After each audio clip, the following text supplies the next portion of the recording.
በእውቀቱ ሰው መሆን ጎጃም ክፍለ ሀገር ሞጣ ነው ተወልዶ ያደገው። በሙዚቃ ፍቅር የተነሳ ነው በ1995 ዓመተ ምህረት ወደ አዲስ አበባ የመጣው። ቀደም ባለው ጊዜ በእኛ ሀገር ያን ጊዜ መብራት አልገባም ነበር። ዓመት በዓልን ጠብቄ ነበር ዘፈኖችንም ሰማው። በዓመት በዓል ቀን ባትሪ ድንጋዮች ይገዛሉ። ያኔ ዘፈን ሰማለሁ። በዚህ አጋጣሚ የምሰማውን ዘፈን ወዲያው ይዛለሁ። ትምህርት እየተማርኩ ነበር። ከትምህርቱ ጎን ለጎን ደግሞ ሱቅ እሰራለሁ። አባቴ ጡረታ ሲወጣ ለሱ ሙያ ነበር የተከፈተው ሱቁ። በኋላ እኔ ሰራበት ነበር። ከዚያ ነው ጠፍቼ ወጣሁት። 10ኛ ክፍል ነበርኩ። ውጤት መጥቶልኝ ወደ 11 አልፌ አባቴም ተማር እያለኝ ቤተሰብ ሳይሰማ 130 ብር ይዤ ነው ሞጣ ለቅቄ ወጣሁት። በወቅቱ አዲስ አበባን አላውቃትም። እንዳጋጣሚ ማማሩ ተስፋው የሚባል ጓደኛ አለኝ። ሞጣ ቲያትር ይሰራ ነበር። እሱ አዲስ አበባ መጥቷል። ለሱ ደወልኩለት። አዲስ አበባ መምጣቴንና ያለሁበትን ቦታ ለማወቄን ነገርኩት። ስልክ የደወልኩበት ባለሱቅ ያለሁበትን ነገረውና መጥቶ ወሰደኝ። አባቴ መጥፋቴን ሲያውቅ በጣም ነው የደነገጠው።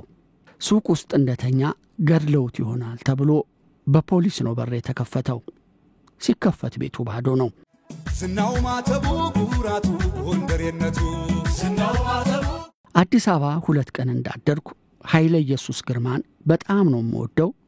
የት አካባቢ ይሰራል ስል ካዛንቺስ ነው፣ በ79 ቁጥር ብትሄድ ታገኘዋለህ ሲሉኝ ከጓደኛዬም ጠፍቼበት ካዛንቺስ በአውቶቢስ ተሳፍሬ ሄድኩኝ። ኃይልዬና ኃይለ ኢየሱስ የሚለውን ስም ሳይ ተደሰትኩ። ቶሎ ለመግባት ተቻኮልኩ። በር ላይ ያለውን ሰው እዚህ ለመግባት ነው ስለው ሙሉ ነው አለኝ። ጨነቀኝ። የመጣሁት ጠፍቼ ነው። ሰማኸኝ ይሰራበት ወደ ነበረው ጥሩ ምግብ ሲሄድም እሱም ሊወጣ ነው ይሉኛል። ወደና ኃይልዬ ተመልሼ ልሄድ ስል ኢንተርኮንቲኔንት የምትባል ሆቴል በር ላይ አንድ ሰው ቆሟል። ጠጋ አልኩት። ጋሼ ስራ ፈልግ ነበር አልኩት። ምን ስራ አለኝ። ማንኛውንም አልኩት። ወደ ቢሮ ይዞኝ ገባ። አቶ ኃይለ ማርያም ይባላል። እኛ ጋር ሆነ አስተናጋጅነት ትሰራለህ፣ 80 ብር ይከፈላል ሲለኝ ሀገር ምድሩ ተቀላቀለብኝ። ደስ አለኝ። ይሄ ሁሉ በአንድ ቀን ሲሆን ለራሴም ገረመኝ። ለነማማሩ ተመልሼ ስራ ማግኘቴን ነገርኳቸው። ለአባቴ ደህንነቴንና ስራ መግባቴን ነገርኩት። ትንሽ ጊዜ እነሱ ጋር ከኖርኩ በኋላ ጠቅልዬ ገባው። እዚያ ሆቴል እነ ኃይልዬ፣ ኃይለ ኢየሱስ፣ ታምራት፣ ጌዶን እየመጡ ይመገባሉ። ኃይለ ኢየሱስ ሲመጣ በፍቅር ነው ማየው። እነሱ እዚያው ፋልኮን ሆነው ካዘዙኝ ደስታ ያህልም። ታዝዤ ወደ ምግብ ቤቱ ቶሎ ስለማልመለስ ፋልኮን እንዳይሄድ እባል ነበር። የላኮ መልዛናት ያምባሰሏ ልጅ የላኮ በዚያ የተነሳ የኢንተርኮንቲኔንታል ባለቤት የሙዚቃ ፍቅር ካለ ሰው ምሳ ሲበላ ምሳ ሰዓት ላይ ክራር ተጫውታሉኝ።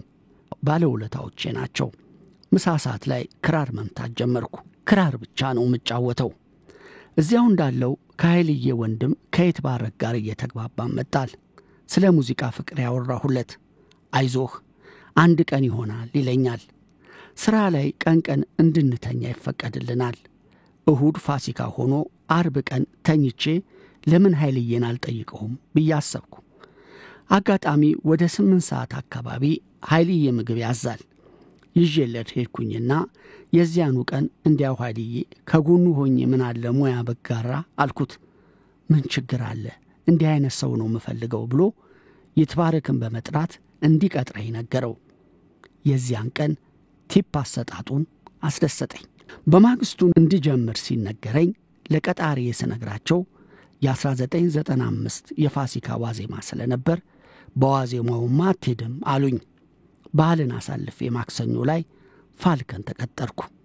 እዚያ ስገባ 2 ነገር አስተማሩኝ። አንደኛ እንደ ወንድማቸው ማየታቸውና በፍቅር ማቅረባቸው ሲሆን፣ ሁለተኛው ደግሞ ማንኛውም ሰው ከትንሽ ተነስቶ ትልቅ ደረጃ ለመድረስ እንደሚችል ኃይልዬ ሁልጊዜም ከጎኔ በመሆን ያበረታታኛል። ዛሬ ላይ ለደረስኩበት ደረጃ ትልቅ ብርታት የሆነኝም እሱ ነው። ነካ ነካ ነካ ነካ እና ኃይልዬ ጋር የተቀጠርኩት በአስተናጋጅነት ነው። እያስተናገርኩ አንዳንዴ ሲለቁልኝ እዘፍናለሁ። በ50 ብር የገዛኋት ሱፍ ነበረኝ። ቢጫ ናት። መላኩና ተሻገር የሚባሉ ኪቦርድ የሚጫወቱ አሉ። ያስገቡኛል። ያችን ቢጫ ሱፍ ለብሼ ለመጀመሪያ ጊዜ የይሁኔን ረነጋነይ የሚለውን ዘንፈኩ። ዘመናዊም ለመዝፈን ሞከርኩ። ኃይለ ኢየሱስ ዘመናዊ አምርብህም ባህል ብቻ ዘፈን ሲለኝ እሺ እንዳልክ አልኩት። ከዚያን ጊዜ ጀምሮ ዘመናዊ የሚባል ነገር ተውኩ።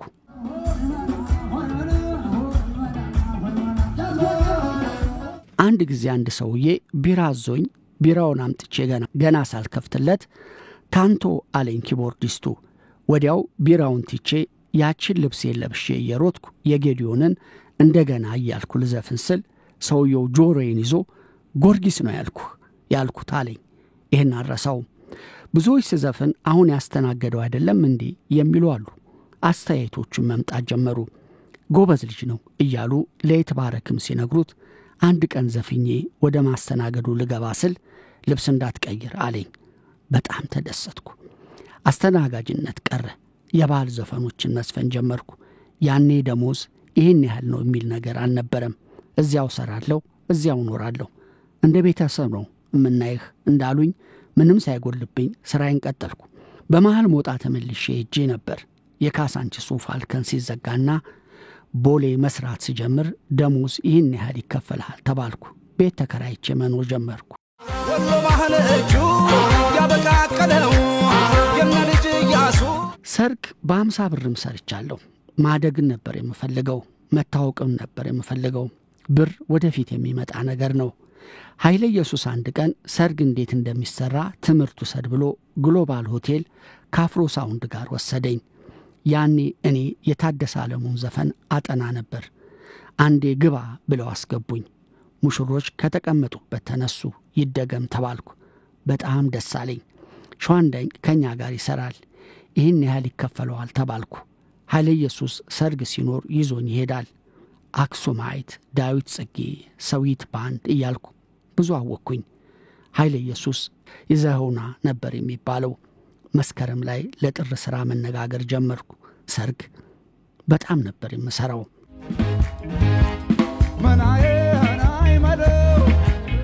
ጉስም የተሰኘው የታወቅኩበትን ዘፈን እንዲህ ነው የሰራሁት። እዚህ ላይ ኃይለ ኢየሱስን በድጋሚ ማንሳት ፈልጋለሁ። ቤተሰብን አስደስት፣ የፈለገ ገንዘብ ቢኖር እነሱን አስቀድም ይለኝ ነበር። አባቴ አጋጣሚ እኔ ጋር መጥቶ ነበር። አባቴ የሚመኛቸው ነገሮች የዚያን ዕለት አደረኩለት። ድንገት ስለሆነ ያደረኩት በጣም ተደሰተ። የምርቃት ማት አጭጎደጎደልኝ። አልዋለም አላደረም።